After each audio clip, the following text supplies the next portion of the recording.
What's trendy versus what's timeless, okay? It's a trick question. Nothing is timeless. I know, not to be so contrarian and go against everything we know, but I would like to make the argument today that nothing is genuinely timeless. In beauty, fashion, home decor, everything has a timestamp to some extent. Some are a little bit more exaggerated and noticeable than others, but everything is time-stamped. And I, like you probably, have been watching so much like beginning of the year 2026 content. I love the videos like what does everyone think is going to be trendy? What are everyone's predictions for the year? And a common theme I've seen in a lot of these is breaking down the distinction of like what's going to be trendy this year and what's going to be timeless, aka worth investing in. I think those videos are very well-meaning, do not get me wrong. And there can be value to kind of help you differentiate between something that's going to be hyper trendy for just like a month and something you might keep in your life a little bit more long term. But I think it's very disingenuous to make the statement that something could be timeless, because it simply cannot. Okay, hear me out. Let's use the example that I hear so often, like a white t-shirt. You know, nothing's more timeless than a white t-shirt. Well, first of all, there was once a time where a white t-shirt would have been considered like an undergarment. So already you see a white t-shirt, you can categorize that within a certain period. But zooming in even further, there are different silhouettes and styles and cuts of a white t-shirt that have been popular throughout different decades. Okay, I've been rewatching Friends. You probably know this because I think I've mentioned it in like 3 videos recently. But that show obviously came out in the 90s, and I love the fashion on the show, but something I'm very like tuned into is what they're wearing and how it's styled. And when we're talking about a t-shirt, or specifically a white t-shirt, I've noticed like Monica, Rachel,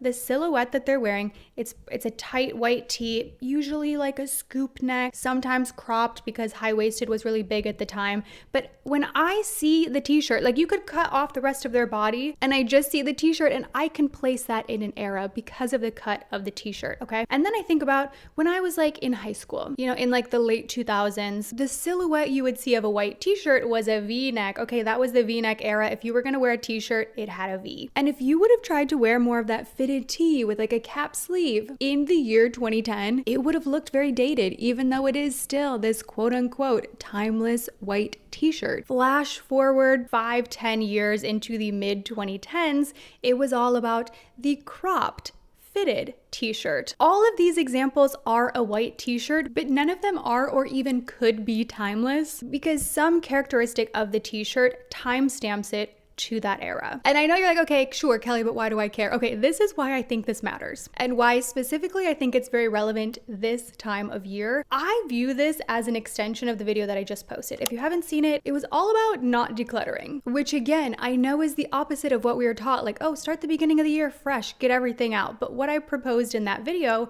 was that the act of decluttering keeps you in this perpetual cycle of always buying more because you get overwhelmed by your stuff and you're like, I don't need all this stuff anymore, I get it out. But then suddenly you have space for new stuff and you start accumulating new things and it leaves you in this perpetual cycle. And I would like to make the argument that the desire to always seek out timeless pieces does the exact same thing because the idea of something being timeless is an illusion. But you're really proposed this false idea of like, you buy everything right once and you'll never have to shop again. This is always the selling point on a capsule wardrobe, aka beige propaganda. You're offered this entryway of a minimalist lifestyle if you buy in through these quote unquote timeless pieces. When again, I can't emphasize enough, timeless doesn't exist, it's a buzzword. If you're building out your capsule wardrobe for the first time, these are the 10 pieces you absolutely need. I want to build a capsule wardrobe in 2026, which means I'm going to be buying a lot of clothes. A minimalistic approach would never require you to buy more things to achieve it. If you have to buy into minimalism, it's not minimalism. And I want to use myself as an example. I fell into this trap a few years ago and really regretted it. But before I share that, today's sponsor is related to one of the few things that actually is timeless, and that is learning a new language. I'm so excited to be working with Babbel again today. They are one of the top language learning apps in the world. So I started using Babbel last year ahead of my trip to Colombia because I wanted to brush up on my Spanish. Me llamo Kelly, and I have to say they helped me feel so much more confident speaking Spanish on my trip. Personally, I like Babbel over other languages language learning apps because there are so many ways to learn on their platform. My favorite is the audio recap where you'll listen to an entire story told in the language you're learning. This one is so helpful for me because it's one thing for me to speak Spanish. I want to be able to do that. But it's also important for me to feel confident hearing someone else speak Spanish, that I can pick up what they're saying. And I feel so confident after listening to these recaps. I'm like, oh my gosh, I heard this entire story in Spanish and I knew everything they were saying. It's my favorite way to practice. Babbel's lessons are offered by real language learning teachers, and they offer a 20-day money-back guarantee for users that decide it's not the right fit. If your goal is to learn a new language in 2026, you can click my link to get 55% off your Babbel subscription and start speaking a new language in just 3 weeks. Thank you to Babbel for sponsoring this video, and let's get back into it. I fell into this trap a few years back where I was examining my wardrobe and I was like, I'm missing a few key basics. What would really complete my wardrobe is if I went out and purchased a few of these like basic tees in different shades, a basic black top, a basic this, that, and that. I basically fell into the lie of the capsule wardrobe. Like, your closet is just missing these few specific pieces, and once you buy them, then you'll be able to make any outfit you want. Well, I bought these at a time when a cropped silhouette was very big and popular, and to be fair, was one of the only silhouettes you could even find at the store. Everything was cropped a few years back. So I invested a bunch of these basics thinking, okay, finally, I've done it. I filled in my wardrobe holes with these pieces that I was missing. And now, because I have these timeless pieces, my wardrobe is complete. And yes, in the beginning, I was wearing these pieces a lot, but flash forward to today, spoiler alert, now I look at these shirts and think, gosh, why did I buy these cropped? I wish they were full-length shirts. They absolutely were not timeless. And this expands to everything. It's not just clothing.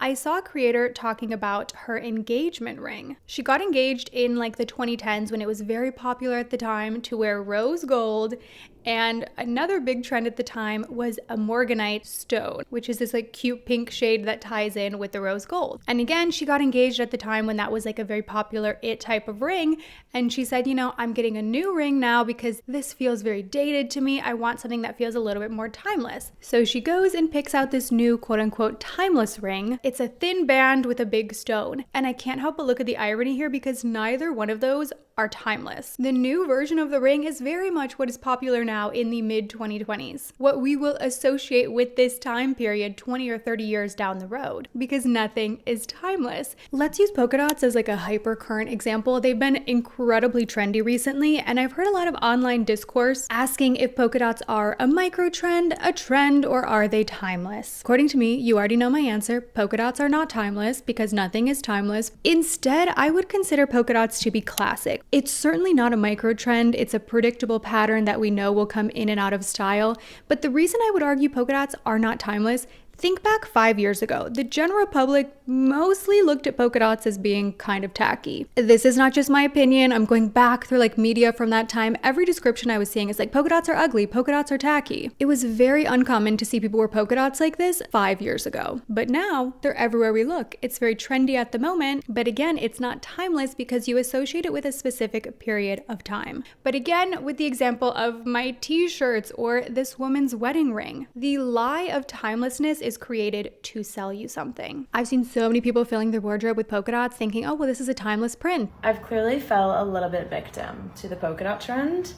I don't even think it's a trend. I'm just gonna call it my new lifestyle. And to be fair, you can and absolutely should wear things when they're not trendy. I do it all the time. I highly encourage you to do it. But if you're buying polka dots with the assumption that polka dots are always gonna be in, that's unfortunately just not the case. Alternatively, I would say we can view things on a spectrum. And that's actually how I would choose to interpret those trendy versus timeless videos. They do help you differentiate between what is going to be very hyper trendy, like just a micro trend that you only wanna wear this month, and other things you might keep in your home or your wardrobe a little bit more long term, and they help you make that distinction. But I would keep in the back of your mind that nothing is truly going to be timeless. So instead of filtering your purchases through this illusion, I think it's more important for you to feel empowered to buy things that you like, not necessarily try to stick to things that are quote unquote timeless, which is again why I don't particularly love a capsule wardrobe, at least not the way it's presented online, because it ultimately encourages people to choose things not because they fit their personal style, but because they will allegedly be around for them to wear forever. When again, That's just not the reality. And instead, it would be more valuable for you to buy clothing based on your personal taste. So here's some better questions to ask yourself other than, is this timeless? Because as we learned, nothing can be timeless. The biggest one that I ask myself is, will I still like this when it's not trendy? For me, that's cheetah print. I love all animal prints, and it's been a very popular pattern recently, cheetah print in particular, but most animal prints. And so it's been very available. If I want to buy cheetah print everything, I could. I'm also really into like tiger print, zebra print. And every time I see something in the store when I'm shopping, I ask myself that. I kind of do a check-in of like, okay, if everyone else starts hating cheetah print and thinking it's tacky, will I still want an entire wardrobe of cheetah print clothing? And for me, the answer is yes. But if for you the answer is no, that could be a good indicator that this is maybe not a great purchase for you. This forces you to really know your own personal style and what you actually like, especially when you are separating it from the idea of something being timeless. And it is much easier said than done to figure out your personal style. I think it's a lifelong journey. But putting more weight into what you personally like compared to what you're told you should like or buy is half the battle. The second question is, will this require me to buy something else? This is the one that always gets me. Okay, this applies to everything. Let's use a makeup example. There are products that I'm like, ooh, I'm kind of interested in buying this new formula of product, but I don't have the right brush to apply a blush that's this texture. So if I buy this blush, then I'm gonna have to buy this new brush. It's kind of like, did you read those books when you were growing up of like, if you give a mouse a cookie, then the mouse will want milk, then they'll want this, and they'll want that. Like, I catch myself doing that. I'm like, oh, I really want this pair of pants, but it would probably only look good with a shirt that's this silhouette. And then if I'm buying that, I probably have to buy these heels to go with it. And it becomes like a whole grocery list of things you need to buy to make this one item work. Probably doesn't make sense for you. I've done this so many times with clothing. Like maybe I'll see a model wearing a shirt and I think, oh wait, that's so cute. Maybe I want that. But then I think about my actual wardrobe and my actual closet and I'm like, okay, well, it wouldn't match with anything I have. So it would require me to buy a few more things.